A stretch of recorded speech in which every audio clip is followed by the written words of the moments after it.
You want to know how it all went down? Keep your pathetic little fence trash. We own the current underneath it. That was the last mistake Meredith Vance ever made. Picture her standing out there in the biting Wyoming wind, her pristine light blue suit a splash of color against a steel gray sky, talking down to me like I was nothing but a washed-up rancher, clinging to a patch of dirt and some stubborn pride. She had no clue that under those 3 feet of hard-packed snow, I held the heartbeat of her whole artificial empire right there in my hands. This wasn't just a ranch. It was once a military relay station, the kind built to move secrets that could change the world, and I'd bought it for a song when the feds decommissioned it. And when the blizzard of the century rolled down from the north, howling and vicious, freezing everything in its path, I didn't call the sheriff. I didn't even call a lawyer. I just waited. Waited until the moment was right. Slipped into my reinforced bunker and wrapped my hand around a steel lever like it was the trigger to the whole damn valley. See, I don't farm cattle anymore, not really. I farm data. Down there, 40 feet below the earth in a retrofitted containment unit, always 68 degrees air, humming with filtered ozone, I run a private off-grid server farm. High-security clients pay me top dollar for the one thing that's nearly extinct in this world: absolute invisibility. My hands, all white-scarred from years of splicing fiber in war zones, moved over the mechanical keyboard like a piano player with nothing left to lose.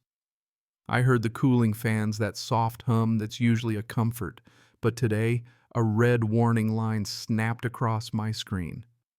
Voltage drop. Sector 4, the eastern perimeter. Should have been dead, but something was eating power, a ghost load big enough to light up a factory. So I snatched the thermal tablet and climbed up to the surface. Stepping from that bunker into the Wyoming wind is always a slap in the face, let me tell you. Wind hurling grit and ice at the siding of the old decoy barn that hides my real home. I fired up my truck, old diesel beast, rumbling honest against all that electric silence, and I drove out toward the ridge tablet pinging beside me, painting the snow in shades of hot and cold. And there they were, 3 yellow earth movers gouging up my side of the fence. A crew in orange vests down in a trench wrestling with black cables, and there she was, Meredith Vance, running the show in her $1,000 boots, sunglasses on despite the overcast, looking like she owned the horizon. She turned to me with a smile that never touched her eyes, holding a document out with 2 fingers, like handing a dead mouse to a cat. Emergency utility annexation, she said. This ridge, as of this morning, is vital community infrastructure. They're integrating it into the heating grid for High Point Estates, her kingdom of McMansions going up just down the road. I looked right at her crew splicing into a dormant military conduit that could eat a city's grid for breakfast and melt it by lunch. That's not a public utility, I said. That's private property. Federal, actually. Meredith just laughed, sharp and brittle. Federal statutes. Silas, this is progress. We've got 300 families moving in next month. Your little dirt patch is the only unmetered high-capacity line in the county. The board voted. We're upgrading you whether you like it or not. I stared at her. The foreman looked scared. He knew deep down that this wasn't right. Pack it up, I told him. Meredith snapped her fingers. Dig. She had no idea what she was unleashing. I warned her, but she brushed it off. Lawyers, engineers, the county commissioner on speed dial. Go back to your cows, Mr. Thorne. Let the adults handle infrastructure. I didn't yell. I just nodded and walked back to my truck. Watched in the mirror as their welders sparked the connection. Back in the bunker, I ran Ghost Protocol, a silent trace following every electron. Pulled up High Point's grid. It was a mess, slapped together cheap. But here's the kicker.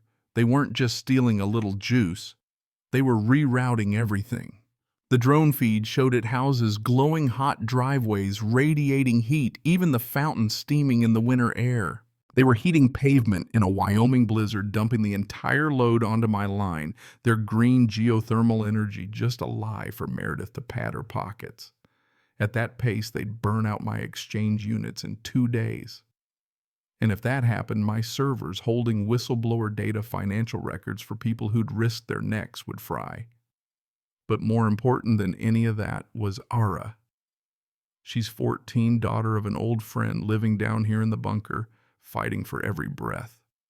Her life support needed flawless power. Any dip, any spike could cost her everything. I needed proof. I hacked into the HOA's mail server, took 2 minutes. Password was their slogan. Community first won. Pathetic. I downloaded it all, emails, blueprints, spreadsheets. Saw the contractor's warning: if it drops below 0, the resistance will spike. Risk of failure. Meredith's answer: just do it. That rancher is nobody. We need the heated walkways for the gala. I had everything: evidence, motive, the fraud. Next morning, the storm was in full rage. As I welded a reinforcement bar on my gate, a black sedan rolled up. Out stepped sterling lawyer for the HOA, carrying a briefcase like a weapon, offered me $5,000 for a permanent easement. When I refused, he smiled cold as the wind, promised a decade of litigation. You're one man against a corporation. Take the check. I told him straight up what they'd tapped into: military relay, not a municipal toy. He just laughed, threatened to have me removed for interfering with public utilities. Back in the bunker, the real storm hit. The National Weather Service called it a polar vortex -40, with the wind chill on the way. The HOA's draw was already at 80%. At full freeze, they'd pull everything. If I let it ride, the line would fail, my system would fry, and the hospital in town, drawing off the same substation, would go dark. And then it happened. The voltage to Ara's machine dipped. She was at risk. The county was at risk. Even the hospital. Meredith's greed had made all of us vulnerable. That was it. No more waiting. I checked the backup generators. Ready. I dressed for war: parka, insulated gloves, iron bar for the frozen lock. The wind outside was a wall, but I made it to the blockhouse, forced the door, stood in front of the old military breaker panel, humming with dangerous heat. I thought about the families, yeah, even them. But I thought about Ara and the hospital and what was right. I grabbed that red lever, no prayers, no hesitation, pulled. The world went silent, just the wind screaming, and all of High Point Estates vanished into darkness. No lights, no heated driveways, just the blizzard and the truth. I went back to the bunker. Everything was stable. Ara was safe. But not everyone was done with me. Meredith called, voice stripped of all the fake politeness, screaming and begging. Turn it back on. My guests are freezing. I told her the truth. You got exactly what you paid for. You overloaded it. The line is dead. Then I hung up. She pleaded, but the arrogance was gone, just fear left behind. Not long after headlights showed up at my driveway, mob of cold, angry residents. Meredith at the front, desperate, ready to turn the crowd against me. They rattled my fence, demanded warmth. I didn't back down. Floodlights snapped on, washing them in white. I told them straight, Meredith blew the line. She stole from all of us. Then I projected the evidence 40 feet high on my barn, her emails, her theft, the data. They saw the truth, saw their own leader exposed. The anger turned. Someone asked, "You heated the driveways." My kitchen was freezing all week, but the driveway was warm. Meredith shrieked about property value, but the crowd was done. I offered them a deal. I'd run a line to the community center, enough heat for everyone to survive the night. But Meredith, she was out. No exceptions. They agreed. The next 12 hours, I worked through the blizzard, spooled cable, bypassed breakers, fired up the generator. Community center came alive, packed and safe. I checked on Ara. She was warm, breathing easy. "You're a good neighbor, Silas," she said. I just grunted. I'm no hero, but I do what needs doing. 2 days later, the authorities rolled in, sheriff, FBI, power company. I handed the evidence to Agent Reynolds. They marched up to Meredith's mansion, hauled her out in cuffs, ruined suit and all. Sterling, too, caught on tape threatening to steal federal land. The HOA folded bankrupt, hit with a $2 million bill. Residents sued the board. They won. Meredith lost everything. When spring finally came, one of the neighbors, the guy with the toddler, came to my fence, thanked me, told me they were dissolving the HOA, going back to being neighbors. I told him, "You saw a cheap bill and a warm driveway and you didn't ask where it came from." He nodded. We wanted to believe the lie. Everyone does until the lights go out. I watched the grass grow over the old trench. The valley was quiet. Houses were just houses again. Meredith's idea of power, her suit, her title, her rules, that wasn't real. Real power is knowing where the line is and having the guts not to cross it until you have to.